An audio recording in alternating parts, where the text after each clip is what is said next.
Hey everybody, happy Friday. Happy Friday, happy Friday, happy Friday. Depending on where you are in North America, it might be Friday afternoon, it might be Friday morning. And if you're in China, well, I guess we don't have anybody in China. Lismore, Australia. So it's Saturday afternoon. So welcome. You're probably not even at work in Lismore. Anyways, how are you?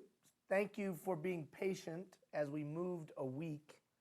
We had some illnesses, severe circumstances, but that's all getting a little bit better now.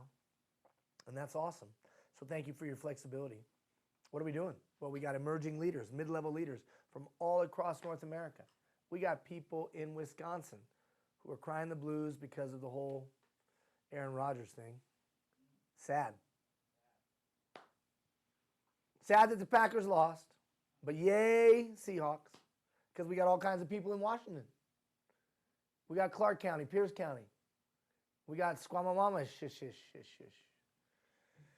And then we got people in Canada, in Niagara, that you may or may not care. Maybe you're Bills fans, maybe you're not. Maybe you're Raptors fans, that's a whole nother sport. Or maybe you just say, screw it all, we love hockey. I don't know. Okay, what are we doing? We are talking about, say, Ian, you seem a little out of it. I'm sick. Well, I'm a trooper. What are we doing? We're talking about the next competency of today's effective leader. And you know what this is? This is our last broadcast. That's right. No more of the chubby brown man. That's me, chubby brown man. Although as I look at the screen, I don't look as chubby. Last one. And then we got 3 weeks of emails, and then we're done. Now, just so you know, this portal, the learning portal, is available to you all the way to the end of the year. So you can always come back and look at it and check it all out. If you wanted to take the director's track, you could do the same. Just let us know, and we can switch your preference. But the bottom line is, this is the last live broadcast. We had your directors earlier, and then we have the front line later. And this is it. We're all done. Remember why we did this. The whole point of doing this was that we felt like you are important. That I personally and my family and all of us here at the Changing Point, and of course APWA, we all really believe in the depth of our being that you're one of the vital keys to building thriving communities in the 21st century. Both you personally and you collectively. That you design and you build and you maintain the platform for 21st century community to happen. The 21st century community can't happen without you. And that the public works sector is one of the consistent aspects of all thriving societies as you look throughout history. And more directly to you personally, what's the key to a great department? Mid-level leaders. Just like the old general said that the key to an army was its sergeants, you're the key to a great department. With all due respect to the executive leaders.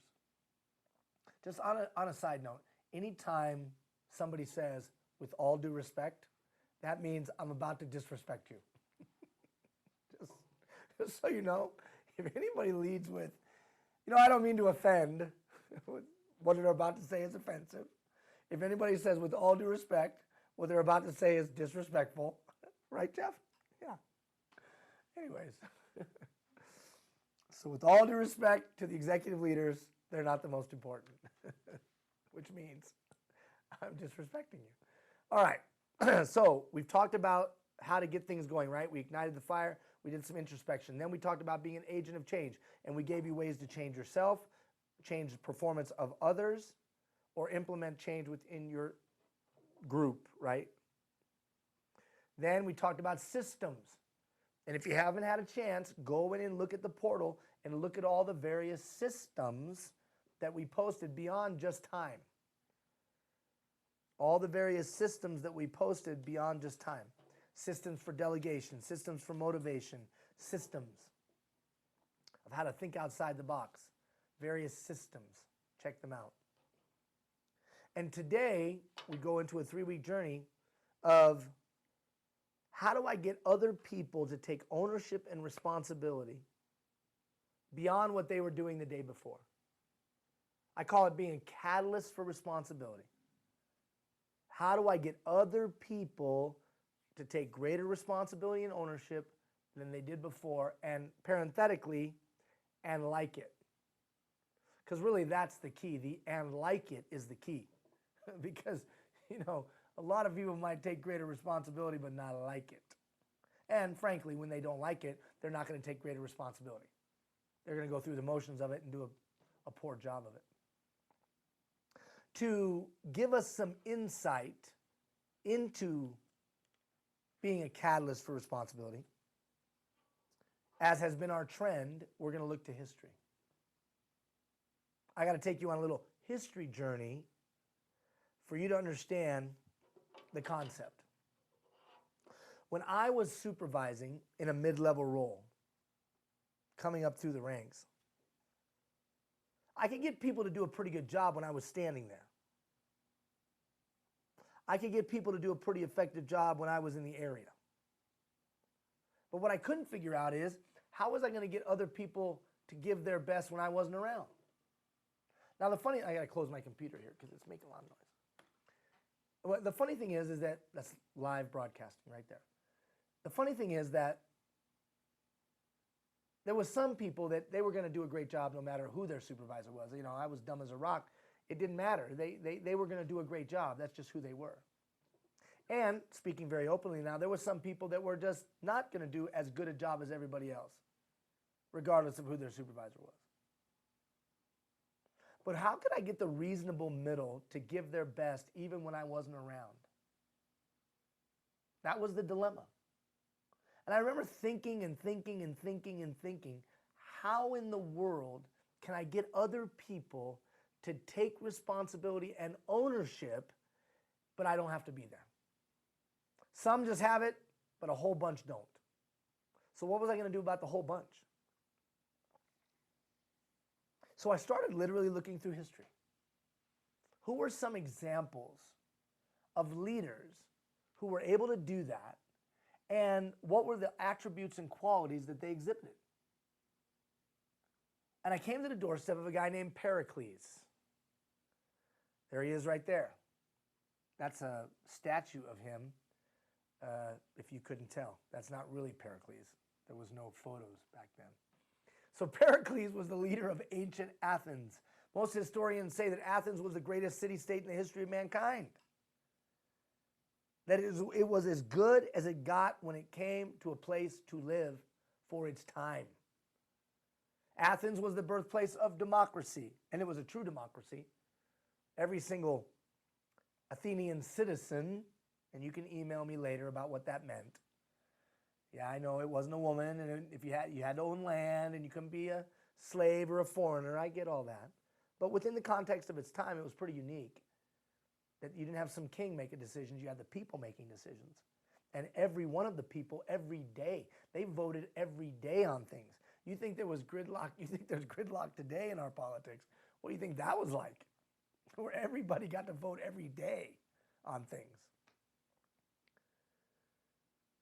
So it was the birthplace of democracy, birthplace of mathematics that we know today, the birthplace of philosophy and thought that we use in Western society, the birthplace of arts and culture. They had the first city planner. Athens. First public works projects where we used regular people to build things.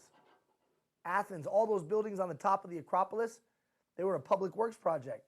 You took regular Athenian citizens, taught them skills, and put them to work to build that thing up there. And isn't it funny? There you see a picture of it. 2,000 years later, it still stands. Funny that they weren't master builders who built all that. Pericles, historians said, was the guy who led the place during its golden age, a 30-year period. Ian, what in the world does this have to do with me leading people in my workplace? Follow me. Just follow along. This guy Pericles faced some of the same challenges that you face. You see, Athens was different than Sparta. Like, I know that Sparta has been glorified with the film, the 300, and then what was the sequel? There was a sequel. I know that, Athens has been Sparta has been glorified, but frankly, you wouldn't want to live in Sparta, okay? And trust me, you would not want to live in Sparta. Sparta was not all that, because it was the state that ruled, not the individual. It was a totalitarian society. It wasn't a free society. So in Sparta, you could be commanded to do by threat of death. Not so much in Athens. People were free. So kind of like in your workplace, the totalitarian approach isn't going to work anymore. One boss yelling at everybody, telling them what to do ain't going to work. People will come to work, they'll cross their arms, and they'll give you attitude because they don't want to be treated like that. It's a freer situation in the workplace attitudinally. So somehow Pericles got other people to do things even though he had no power over them. I thought you said he was the leader. He was one of 10 leaders. He had no big political machine. He had no big political party. He wasn't a prime minister. He wasn't the president. He was one of 10. And every year he could have been thrown out.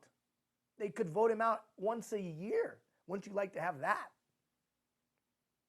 Throw the bums out. You could do it once a year.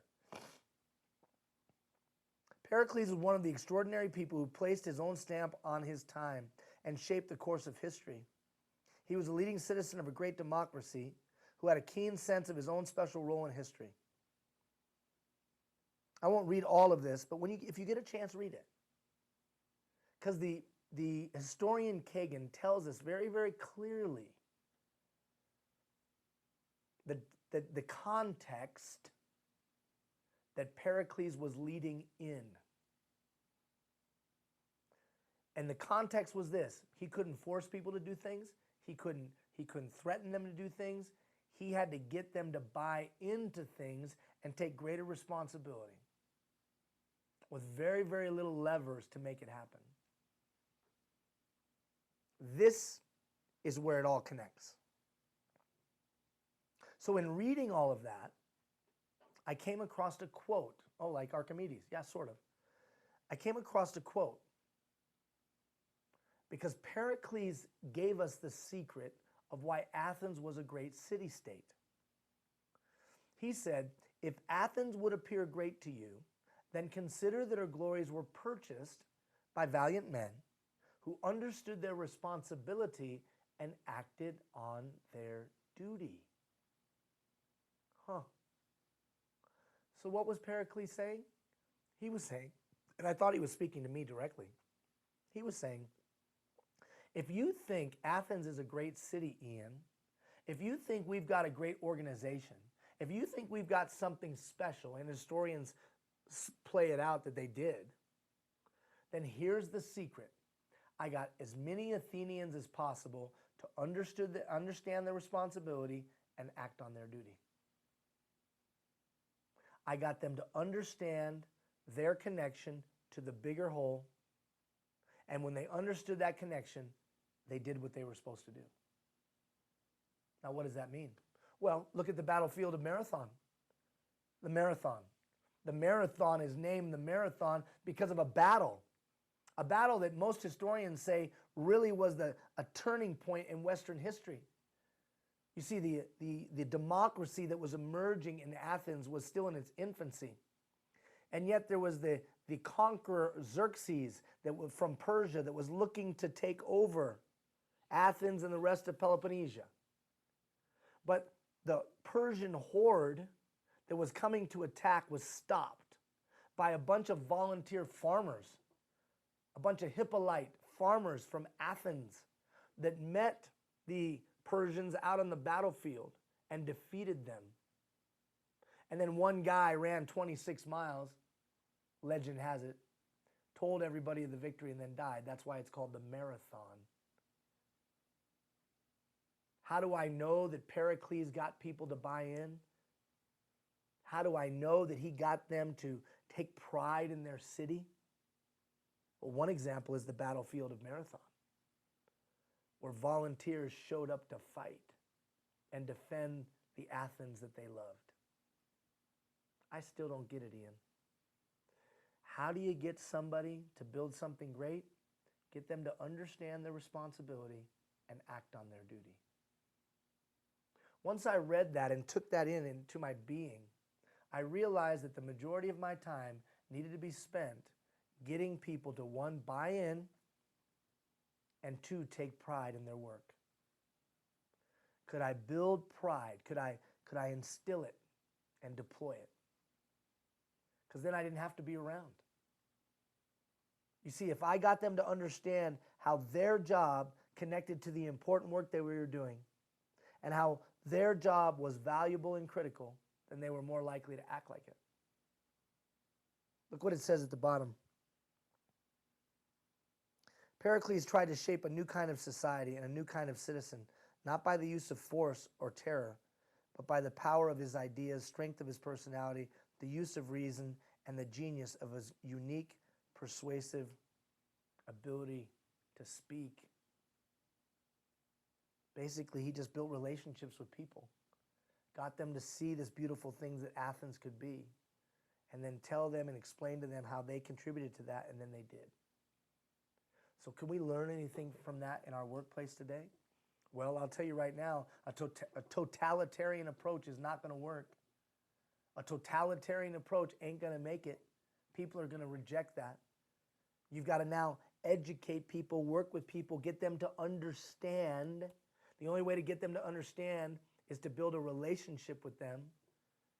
The only way to get them to build a relationship with them, are we on this camera now? The only way to get them to build a relationship, the only way to get them to understand is to build a relationship with them. The only way to build a relationship with them is to listen to them.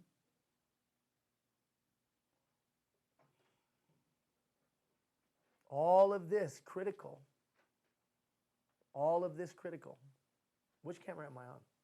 That one. All of it critical to getting people to understand. Because once I understand the role that I play, I'm more likely to play it. Why does the guy who's fixing the airplane engine give everything he can on that nut and bolt? Why does he do that? He does it because he understands lives are at stake. He takes ownership and responsibility. Well, Pericles was able to do that. So the catalyst of responsibility, here's historical precedence of how we saw it done on a societal level. And from that, we can glean great insight, in my opinion. All right, turn the page. So over the next 3 weeks, what I've got to do is break down for you some keys to getting other people to take greater ownership and responsibility than they did the day before. First, we're going to talk about you and a system, a code of conduct that you have. Because in today's day and age, it's difficult to get other people to take greater responsibility if they don't see you as responsible. If they see you as a Yahoo, why are they going to hook their wagon to you? They're not going to hook their wagon to you if they don't believe you to be credible, believable, or responsible. So we'll talk about that. Then we're going to talk about how do you get people to buy in? What are the keys to getting other people to buy into something? And then we're going to talk about the magic force. I call it the magic force, but it's pride. The green bottle. The magic bottle. You can't even see it. Magic bottle. Okay. So let's talk first about personal responsibility. See, I would suggest to you, if you want other people to take greater responsibility and ownership than they did the day before, then they've got to see you as someone that they can look to be responsible. I'm not going to be motivated to take greater responsibility when I'm led by someone who's irresponsible. Right, Jeff? It's just not happening. Now, do I think you need to be perfect as a leader? No. But more days than not, more weeks than not, more months than not, more years than not, you've got to be what you say you are. Just as long as more days, more weeks, more months, more years than not, you are what you say you are, people will begin to trust you. There's a lot of talk in today's day and age about authentic leadership. Authentic leadership. Well, I would suggest to you authentic leadership is just, here's what I am, and then you do it. and that the gap between the two is minimal. The wider the gap, the less authentic you are. The closer it is together, the more authentic you are. You could also say it this way. Try not to have any gap between principle and practice. Here's what I say my principles are. Here's what my practice is like. Wow, there's a big disengagement there. People won't find you to be responsible, believable, credible, or authentic. Here's what I say I am. Here's what I do. Wow, this guy's pretty believable. He's pretty responsible. He's pretty credible. He's pretty authentic.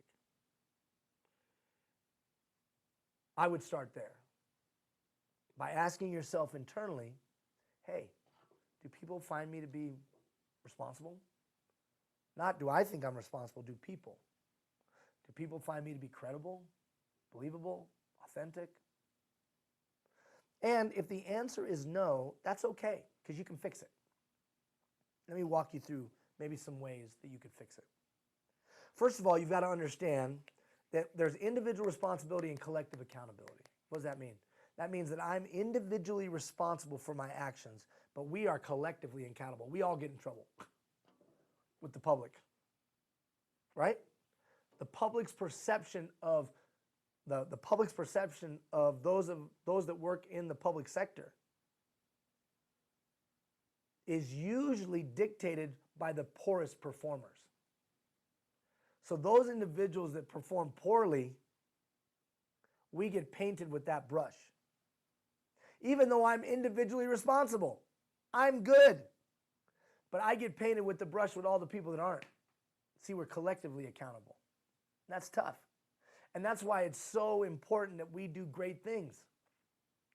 And I've said this to you before. Another reason it's so important that we do great things is because the public trust is in our hands. People believing in their public institutions is so critical to a free society. Pericles understood that, and we've got to understand that. And you're on the front lines of making that a reality, right? People derive their image of the public sector based on the work they see us do. We often tend to judge ourselves by our intentions, and we judge others by their actions. I judge my wife on what she does. However, I ask her to judge me on what I want to do, hope to do, or intend to do. I intend to hang that towel rack in the bathroom. It's been sitting in its packaging for literally 9 months. That's true.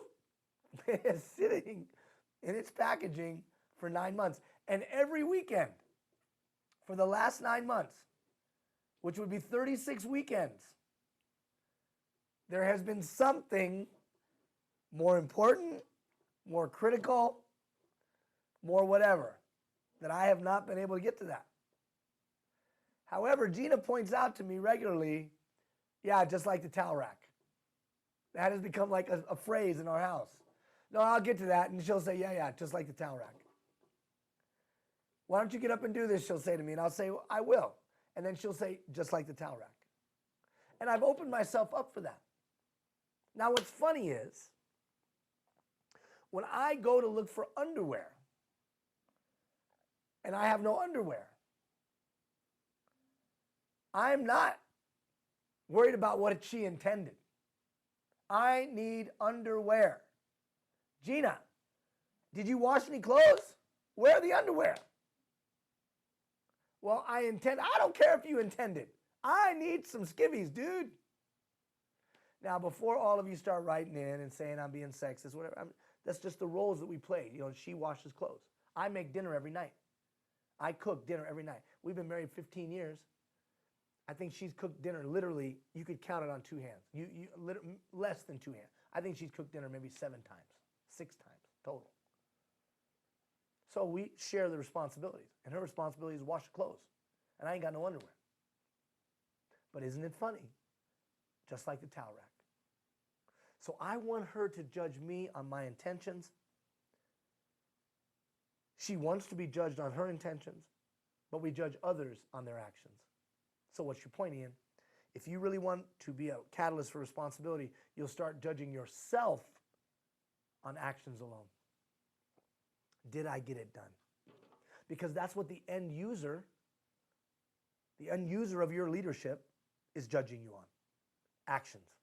So let's just cut through the nonsense and hold ourselves to the same standard that others are holding us to, which is actions only. Then, I would suggest a code of conduct is necessary. Now, whether it's a mission statement, a vision statement, a code of conduct, whatever, what it boils down to is a personal system of principles, values, and standards of the behavior that guide what you think, say, and do. I do think it needs to be intentional. And why is that? Because there is so much of a gap.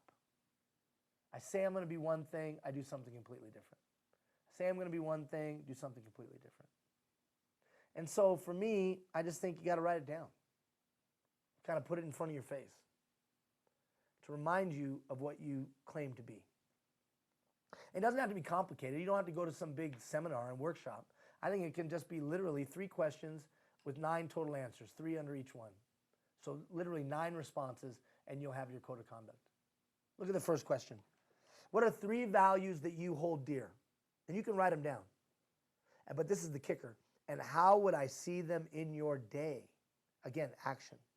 So it's one thing to say, I hold dear honesty, but take, a bunch of pens home from work. Well, that's probably not very honest. So what are the 3 values you hold truest to yourself? And then tell yourself, how would people see that? Because it's one thing to claim, it's another thing to do. Look at the next one. What are 3 things your coworkers can absolutely expect from you? What are 3 things that if I talk to people that you supervise, they would tell me, oh, you can guarantee this from that guy. You can guarantee a smart remark, guaranteed. You can guarantee a roll of the eyes. You can guarantee they'll be 5 minutes late. You can guarantee, and what are they basing those guarantees on? Personal experience. They're basing those guarantees on the experience. I don't care what you intended, they're basing on experience. So let's proactively write down what they can guarantee, and then it'll increase the likelihood of it happening. Can they guarantee you to have a listening ear?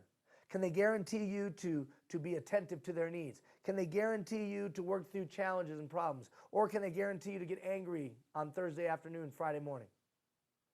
Can they guarantee you to be short with them at the end of a month or after you've gotten out of the meeting with your boss? What is it? Again, a proactive exercise. What are 3 things they can guarantee from you? Like for me, I want to always be innovative, pushing the envelope. Like coming up here in a few weeks, we're going to try to break the world record for the world's longest speech, 48 hours. You'll get information on it. 48 hours, and we're raising a bunch of money for charity. Donating 48 hours, 2 days of my time to see if we can raise a bunch of money for kids and for others, and arts and programs and athletics, and see if we can raise $100,000 or something. That's innovative. That's crazy. Well, that's just in a long line of crazy things that we've done that have been the first that they've ever done. This program is innovative. 5 years ago, nobody even thought we could do it. Where we get hundreds of departments to join us or thousands of employees to join us on Fridays. Can't do it. Costs too much. Too hard to do. Blah, blah, blah. Somehow we pull it off. That's one thing you can guarantee for me. Guarantee for me that I'm going to be enthusiastic about life. No matter how challenging and difficult it is, I'm always fired up about it. A passion and enthusiasm rarely known to man. It's kind of a mantra of mine. Then finally, I'm going to work hard. I don't have much else. Not very smart, not very bright. Those 3 things you can guarantee. What are 3 things your people could guarantee from you? I don't know. But I guarantee you this. If I asked them, they'd tell me. I don't need to ask you. I just ask them. And they'll tell me what they can guarantee from you. And then finally, what are 3 things you will not tolerate? What do you absolutely, I will not stand for that. Once you've written those 3 things down, ask yourself this: do I ever do that? You know, the old, I will never be my father, and then you're standing screaming at your child saying, and in your mind you're like, wow, I become my dad. Those 9 responses, they are your code of conduct. You don't need to go into a long Anthony Robbins workshop. I'm not against Anthony Robbins, but save your $1,500 for your 2-day workshop. There you go. There's your code of conduct. A system of principles, values, and standards of behavior of what you think, say, and do. Over in the white space, just say this. It's really about closing the say-do gap. If there's a say-do gap, you want to close that up as much as possible. What you say and what you do, close that up. Because then other people are going to find you to be responsible, and they're going to be a lot more open to you talking to them about being responsible. All right, turn the page. Yeah, but Ian, how do I get people to buy in? So, there's a lot of discussion and a lot of talk and a lot of chat about buy-in. My people just don't buy in. You go to your director, boss, they're not buying in. They're not down for it. I can't get them to buy in. Nobody buys in. It's not about buy in. Okay, so I felt the same way. What are the key ingredients to getting somebody to buy in to the program, the initiative, the change, the idea, the concept, the new approach, the whatever that we're doing? Buy-in. So there's 3 keys, as I see it, to buy-in. I got this from Dr. Ludwig at the University of Texas. He said the first was relevance. That if a human being doesn't find it to be relevant to them personally, they're not going to buy in. Now think about yourself. Hey, your wife says, or your husband says, we got to go down to the town hall. They're doing this big meeting for such and such and so and so. And you're like, are you kidding me? Modern Family's on, or the football game's on, or American Idol, or Canadian Idol, or whatever. I'm not going down there. Yeah, but they're going to make our kids get on the bus at 5 o'clock in the morning, and they're going to drive them to the other town to go to school. What? The heck they are. We better get on down there. All of a sudden it became relevant. Up until that, they're going to put our kids on the bus, drive them an hour to another town to go to school. Before that's part of the sentence, wasn't relevant. But as soon as you hear that, you're jump to. Before you try to implement something new with your people, ask yourself, why will they find it to be relevant? What words am I going to use? How am I going to make the case that this is important to them personally? Don't just assume that they'll connect the dots. Don't just assume they'll see it clearly. They probably won't. Secondly, impact. If you can't make the case that it'll have a positive or negative impact, meaningful impact, they're not going to buy in. They're going to do this. Okay, whatever. Just tell me what I got to do. I don't even want to know what you're doing. Just tell me what I got to do and I'm going to move on. Why? Because people are busy. They got a million things on their mind. But as soon as you say, this is going to cost you blank. What? If we accomplish this, this will save you blank. What? Impact. Now, whether you live in Canada or the United States, law enforcement does a great job of communicating impact around budget time. Fire. The fire guys and gals, they do a great job of communicating impact around budget time. First responders, most people, we know you're the first responder, right? But what a lot of people classify as first responders, they don't usually have trouble around budget time because they do a great job of communicating impact. If you don't give us more money, the apocalypse was going to occur. Not if you cut, if you don't give us more. If we don't give more money in our budget, zombies are coming. We need to have more money. We, in the public works sector, we're not as good as it. Even though people die without clean water, even though things like sewage are pretty important to today's society, even though billions of dollars of commerce travel over our roads and bridges, but We can't seem to communicate impact very well. What's my point? That's why nobody buys in. So before you begin, you got to say to yourself, how are we going to get them to see the impact of what we're doing? What words? How am I going to position it? When am I going to say it? And the like. And then finally, quality. Quality? Yeah, quality. See, here's the drill. If I think that the thing you did last time was of poor quality, I'm going to hold back a little bit. I'm less likely to buy in. What do you mean? I'm less likely to give you my all. I'm less likely to get on board. I'm less likely to woo, woo, woo. I'm less likely to say, okay, let's do it. I'm less likely because the last thing we did wasn't very good.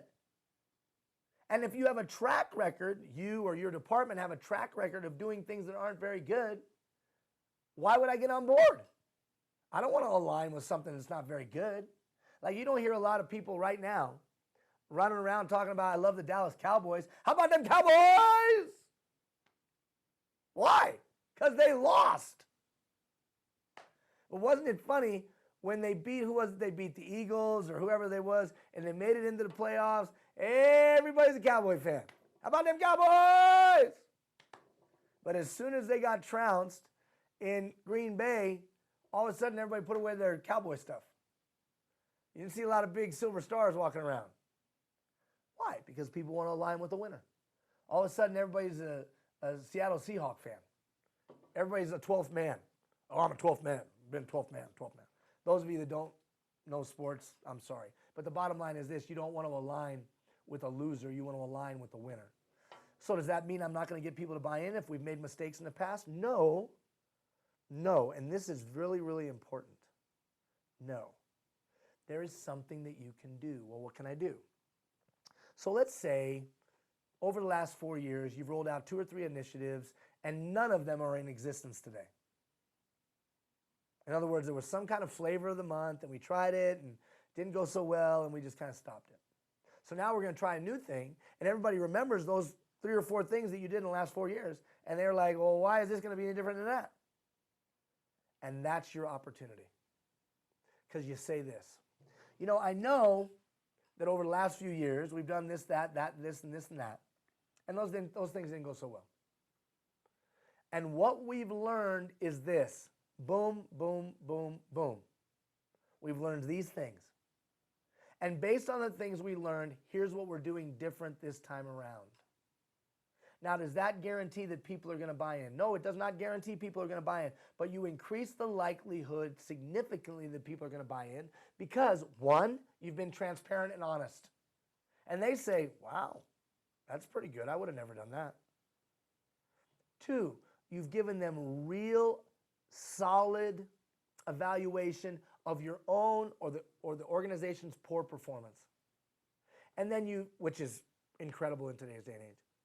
And then you've given them solid ways that you're going to do it different. And at minimum, people are going to say, well, at least they finally admitted it and said how they're going to try it to do it a little bit differently than they did before. And they go from this to, well, that's different. And if you can get people to go from this to this, you're well on the road to buy-in. You're well on the road to buy-in. So if quality is a stumbling block, in other words, in the past you haven't done so well, that can be overcome. If you're then able to show impact, this is how it's going to impact you, good or bad, right or wrong. And here's how it's important to you personally. If you can do those 3 things, you increase the likelihood of somebody buying in significantly.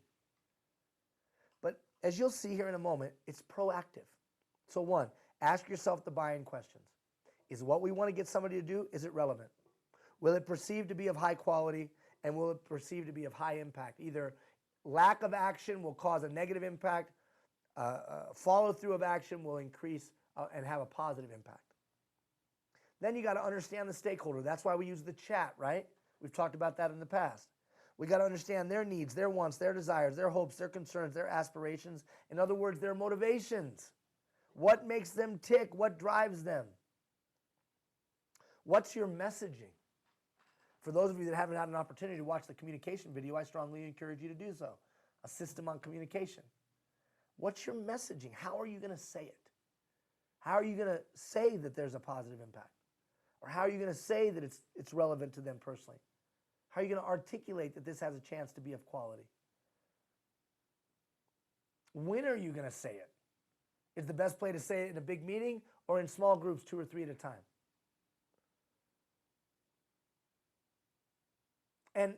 And when you think that through, it's not just when, where. Those go hand in hand.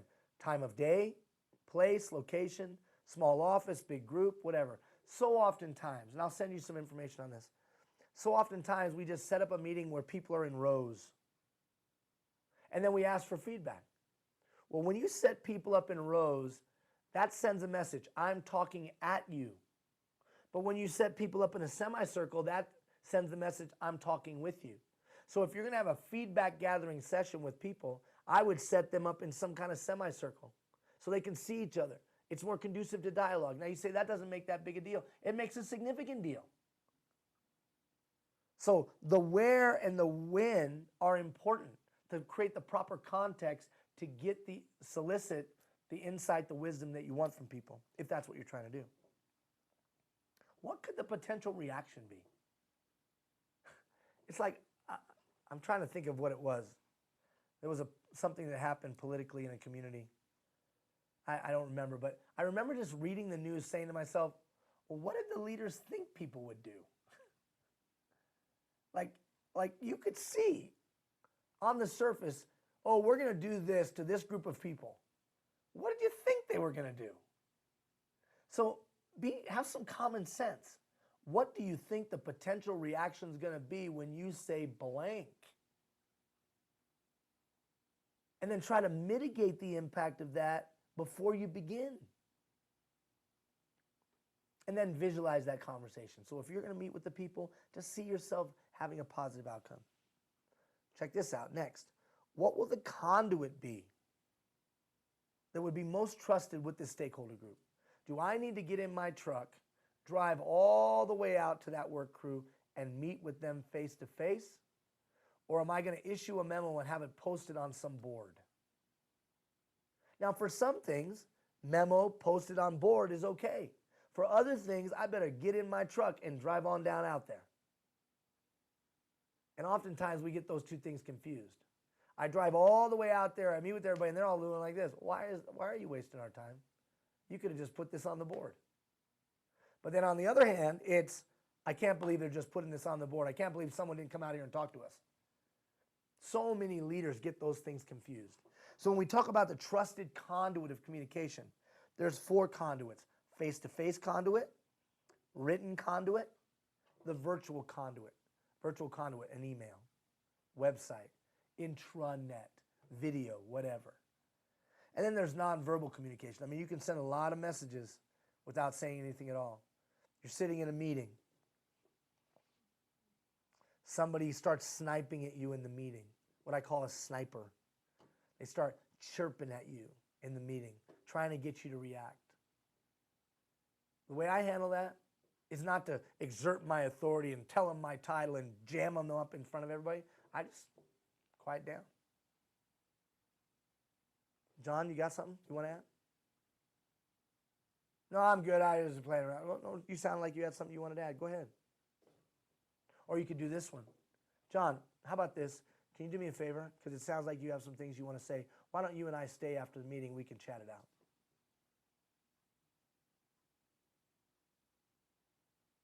No, your system's not frozen. I was doing that purposely because that's what I would do in the meeting. I would do it just like that. John, it sounds like you have a lot to talk about. So why don't you just stay afterwards and you and I will have a little chit chat and we can talk it out. And then I just let that silence hang for about 20 seconds to the point of a little bit uncomfortable. And everybody in their mind is saying what? Ooh, John's busted. I don't have to get angry. I don't have to get mean. I don't have to get mad.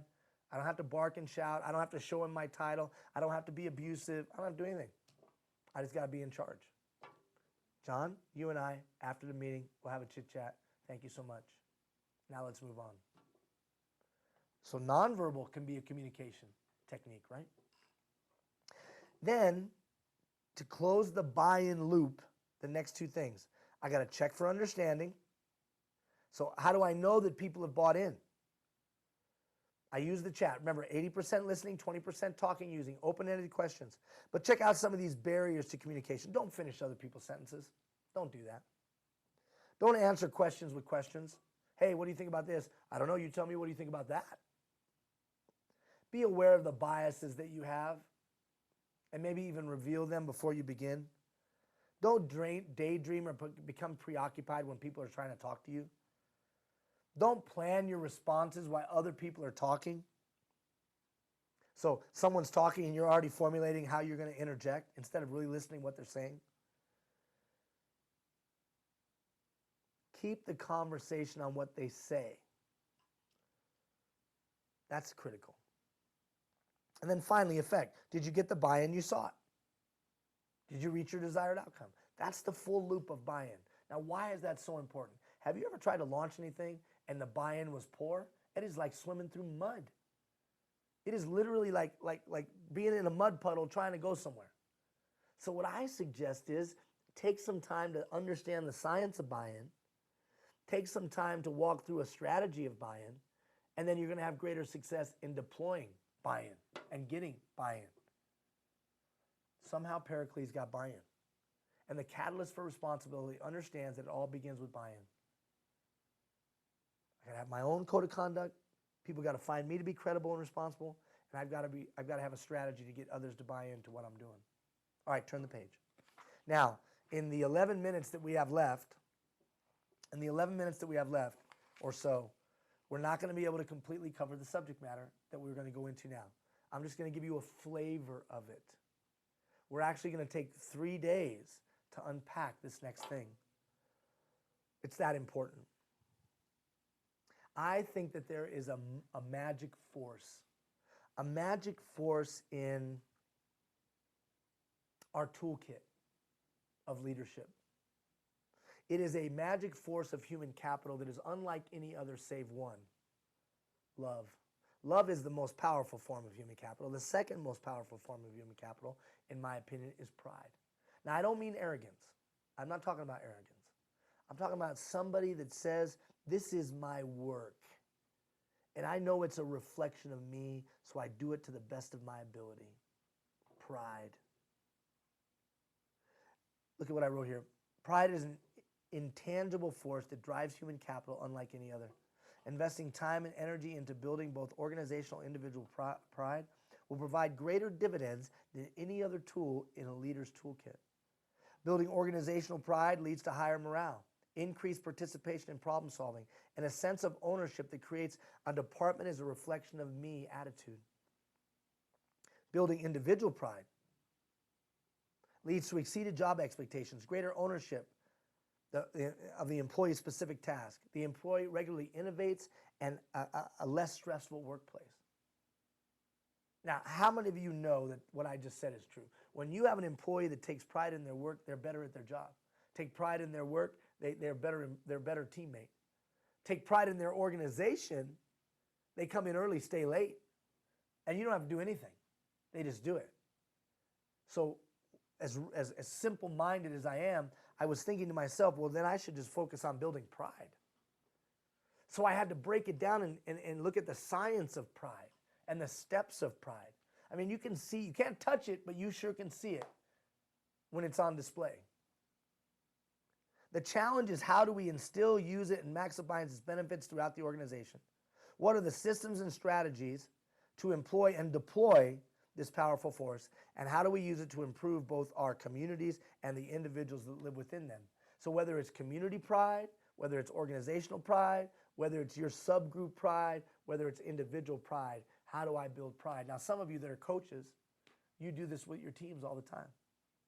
Some of you that are involved in Girl Scouts or Boy Scouts, you do it with your troop all the time. Some of you in your faith organizations, you build pride in your congregation or whatever. Pride.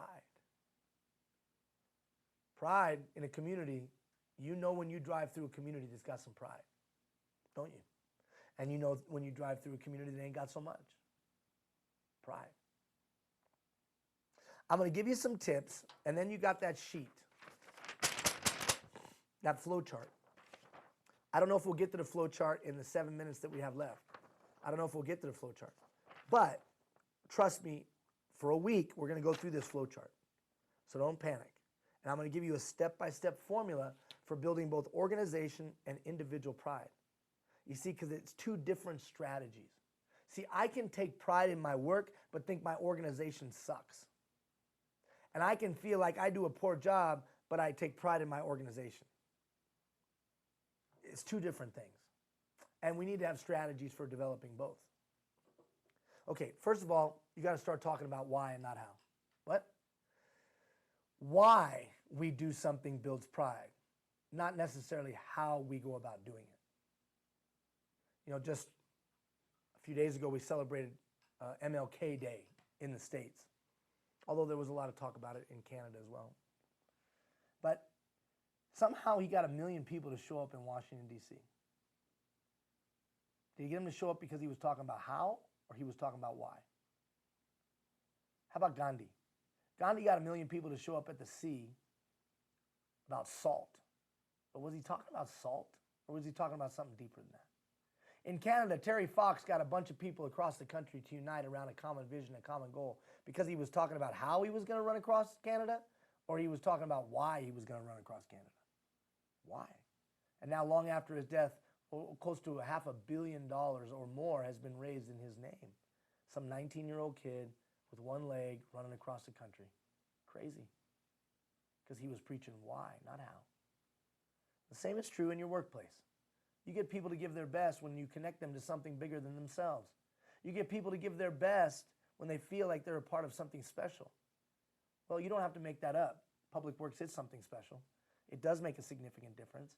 In real and meaningful ways, it touches many, many, many lives. That's the why. Now there's always time to talk about the hows, but you got to talk about more why than how, in my opinion.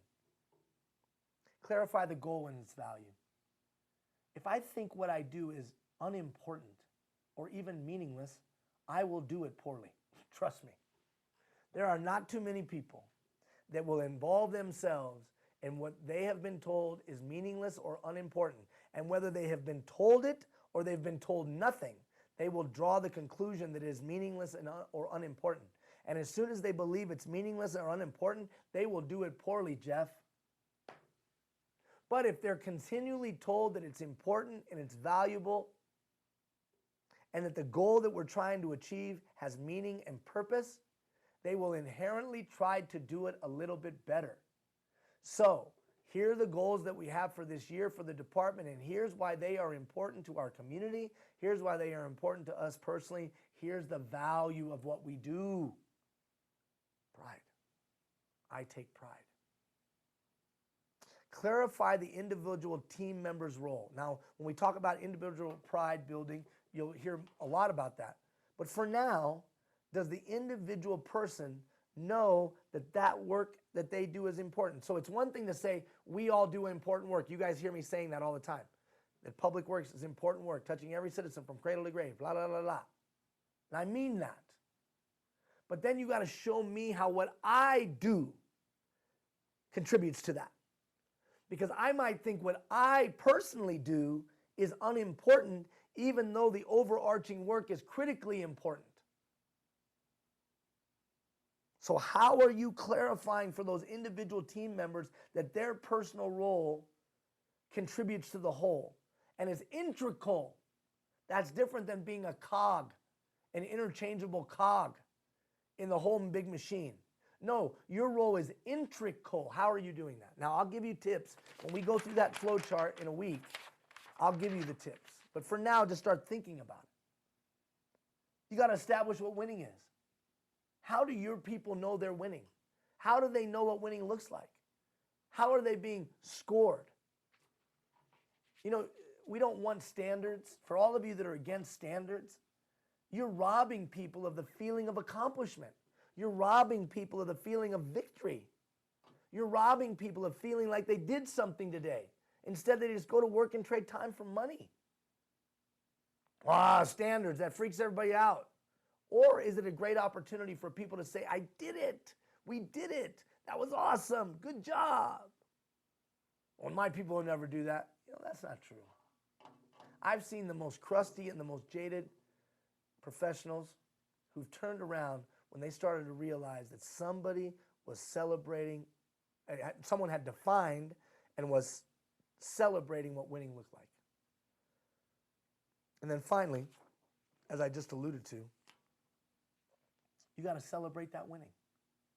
Wouldn't you agree with me life is hard enough? Wouldn't you agree with me that life is a grind today? It's a grind, man. Even I grind. That's Friday already. Where did the week go? Did I really get anything accomplished? Did I really make any kind of a meaningful contribution? Did I do anything that was worthwhile? Grind, just grind, just grind. But when you have somebody celebrating, when you have somebody coming up behind you saying, good job, Ian. That was awesome, Ian. Well done, Ian. Give me a high five, Ian. Hey, I saw what you did the other day. That was amazing. Well, good job. Just picks you up. Just picks you up. It's like some of you have written me, and somebody wrote me literally the other day and said, it's nice to hear someone appreciate the work that we do.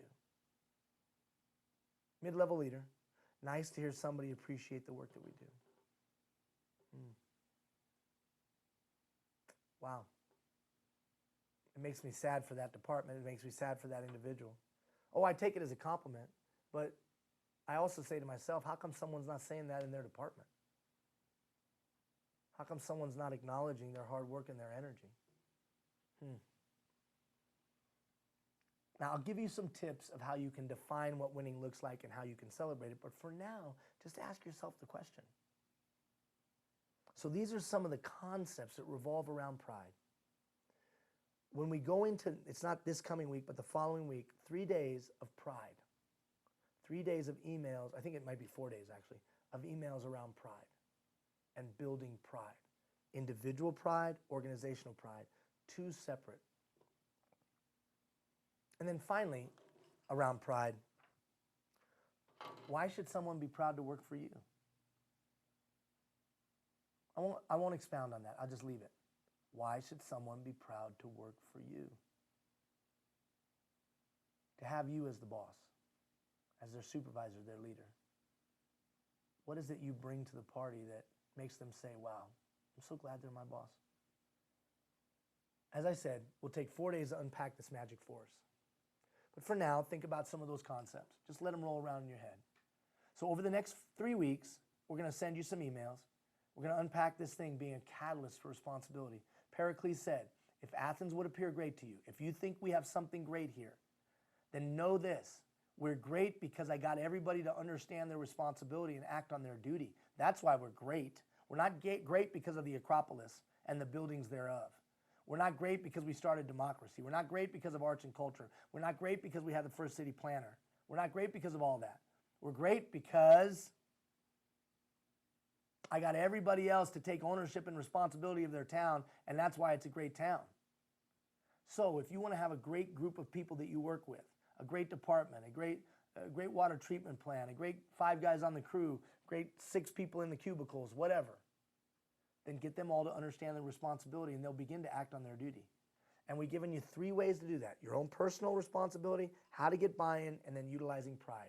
That's what we'll unpack over the next 3 weeks. Now, as I said at the beginning, this is our last time together in a live setting like this. There'll be some emails, but this is it. And this whole endeavor, 12 weeks, by the time we're done, 13 because of the week we missed, will be a waste of time if we all don't start making some commitments. Now, I've gotten many of your commitments, but I haven't gotten a commitment from all of you. If you always do what you've always done, you'll always get what you always got. And if you want tomorrow to be better than it was yesterday, something's going to have to change. So for those of you that have made a commitment, thank you so much. I've been sending out notes asking you how it's coming along. For those of you that haven't made a commitment, make it before the end of the 3 weeks, because I am going to submit a list of everybody that, not your commitment, but the names of people that made one and the names that didn't. That's the simplicity of this exercise. Everybody makes a commitment, and then we all work hard to be a little bit better than we were the day before.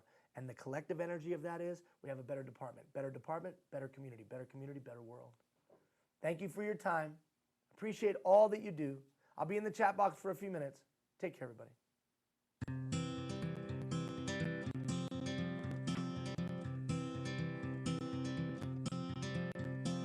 Hold on to me as we go,